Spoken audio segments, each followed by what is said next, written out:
हमारी ज़िंदगी में रिश्तों की बहुत बड़ी एक अहमियत होती है, बहुत बड़ी एक पहचान है उन रिश्तों की। कुछ रिश्तों के बगैर हमारी जीवन अधूरा है और उस जीवन में हर रिश्ते को एक मुकाम मिला, एक नाम मिला, लेकिन इन रिश्तों की उलझन में एक ऐसा रिश्ता भी रहा जिसे अपनी पहचान कभी नहीं मिली।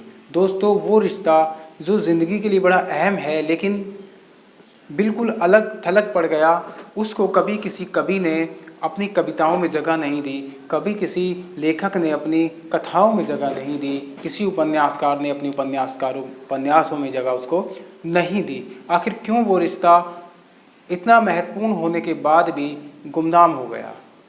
आज हम एक ऐसे ही रिश्ते के बारे में बात करेंगे और उससे पहले मैं आपको एक छोटी सी कहानी सुनाऊंगा जो मेरी अपनी आंखों देखी है, जिसने मुझे मजबूर कर दिया ये वीडियो बनाने के लिए। तो बने रहिएगा वीडियो में, लास्ट तक देखिएगा। और अगर आप पहली बार हैं तो वीडियो को लाइक कीजिए और चैनल को सब्सक्राइब कीजिए। दोस्तों, हमने देखा होगा कि माता पिता के बारे में बहुत सारे कवियों ने ढेर सारी बातें लिखी हैं। कवियों ने लिखा कि माँ के बारे में बहुत कुछ लिखा गया, पिता के बारे में थोड़ा सा कुछ कम लिखा गया कि इनके प्यार के सामने सारे प्यार अधूरे हैं, इनके जैसा प्यार बच्चे को कोई नहीं कर सकता। लेकिन ये कहाँ तक सच है? दोस्तों, एक और रिश्ता है जो एक बच्चे को उनके माँ बाप से भी ज़्यादा प्यार करता है, लेकिन उसको पहचान नहीं मिलती। अब मैं आपको छोटी सी कहानी सुनाता हूँ। रोज़ की तरह मैं अपनी ड्यूटी के लिए जा रहा था। रास्ते में एक अमरूद बेचने वाली बूढ़ी अम्मा अमरूद बेचती हैं और हम अक्सर उनसे अमरूद लेते हैं और खाते हैं। रोज़ की तरह जैसे ही हम एक बार अमरूद लेने के लिए उनके पास रुके तो वहाँ हमने एक पागल औरत को देखा। माफ़ कीजिएगा, ये कुछ शब्द ऐसे होते हैं जो बोलना नहीं चाहते लेकिन फिर भी हमें बोलने पड़ते हैं। उसकी मानसिक स्थिति उस औरत की ठीक नहीं थी और एज भी उनकी काफ़ी थी और वे उससे 2 अमरूद मांग रही थी। अमूमन हमने देखा कि पहले तो किसी को इस तरह से सोचना कि ये पागल हैं या मानसिक विकलांग है, ऐसा सोचना थोड़ा सा अच्छा नहीं लगता कि हम किसी की मदद वो सोच कर करें और वो व्यक्ति ठीक हो तो उसको हर्ट होता है, उसके जो स्वाभिमान है उसको चोट लगती है। तो इस चीज़ को पक्का करने के लिए कि कहीं हम गलत ना हो, हमने उन माता से पूछा जो अमरूद बेचती थी। मैंने कहा, माता, आखिर ये औरत कौन है और ये आपसे ये 5 रुपये में 2 अमरूद क्यों मांग रही हैं?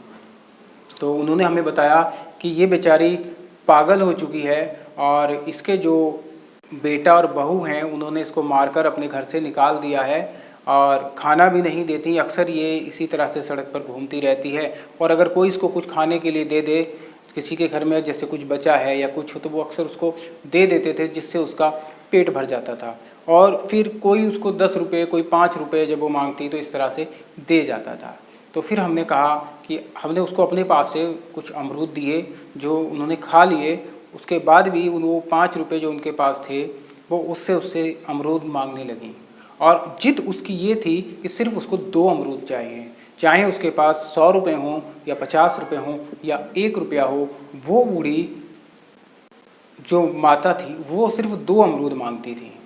अब जब हमने देखा कि सिर्फ 2 अमरूद क्यों मांगती है, ये बड़ी हमें सोचने पर विवश कर दिया कि आखिर 2 अमरूद का क्या माजरा है।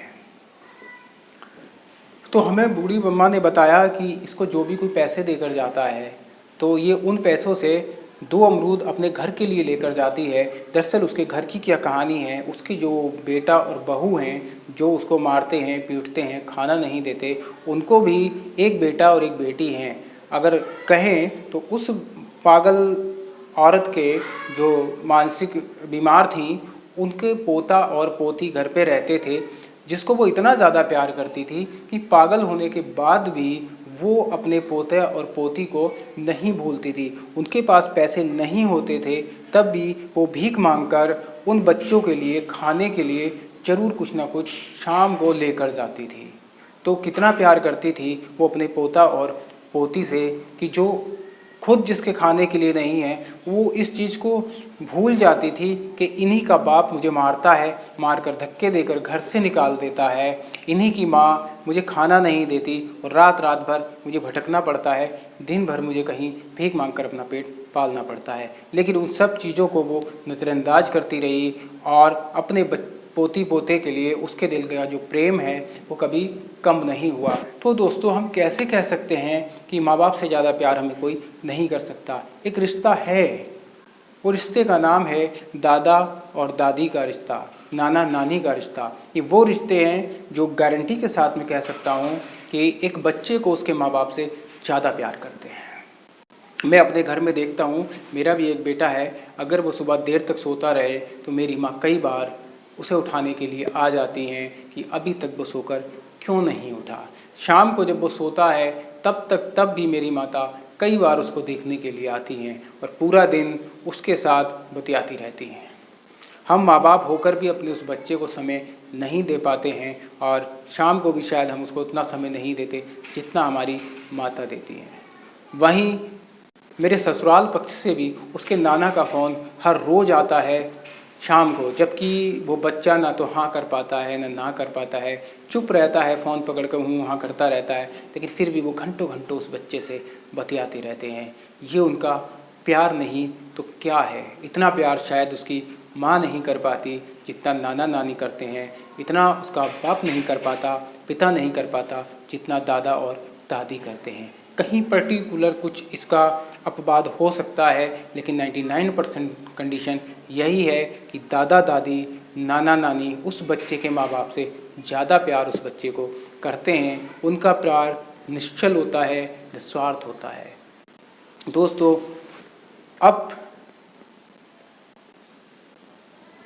हम किसी